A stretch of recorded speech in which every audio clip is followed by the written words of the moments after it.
Salamu alaikum. Dan kuya kabo. Malam Awal. Salamu alaikum. Malam Awal na rara iko Allah karo da kai ba daɗi na ka huta ikon Allah mai bin iyayensa sau da ƙafa. Wannan gaskiya ne. Ya akai na ganka haka dan girman Allah.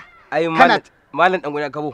Dole gani cikin fresh. Kware kuwa. Domin mun haɗa dan arziki irin albarka. Wa kenan? Matawallan kabo marafan lakoya. Allah ya saka matawallan kabo marafan lakoya mutumin da ya rabu da iyayensa lafiya sa sassafe. Sannan kuma in sake gaya ma mai girma sanatan sanatoci. Barau Jibrin Maliya. Ubangiji Allah ya saka masa da alheri. Allah ubangiji ya masa na president. Wanda yake kyauta dare da rana baya gajiya saboda tsabagin alheri. Shine Larabawa suke ce masa kalas. Barau Jibrin Maliya. Tura suke your best person educator senator.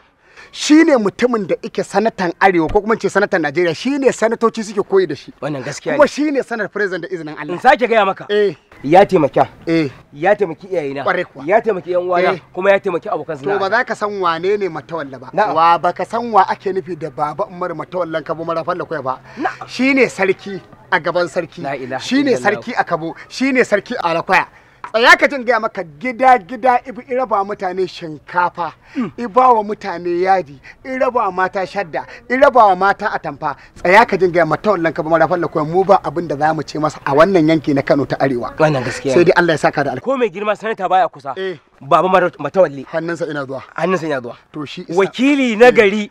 Wannan shi ake kira wakili na gari. Baka san yanzu ɗansa shi Shawwal Barau Jibrin Mali ya gada ba. Fari mai fara aniya. Kware kuwa. Aljanna mai masoya da yawa. Shine sanata. Hannun dama ka raba ka ba kowa. Haka sanata yake. La ilaha illallah. Haka matawallan ka ba marafan da kwai suke. Dan haka a haɗu kwai da kwarkwata a tallafa mutane to irin wayannan a Najeriya babu kamar su. Wannan gaskiya ne. Shine dan Kano ta Arewa suke alfahari da irin su. Masu yi dan Allah zo mu je matawallan ka ba marafan. Ba zan mu gangara ba za mu kasa goyo mu zan mu je wurin mayan Allah nan. Matawallan ka ba marafan da kwai ya ce a baka sako. Wallahi ka san ne da ka da sai. Dan arziki. Mu je in baka. Mai fada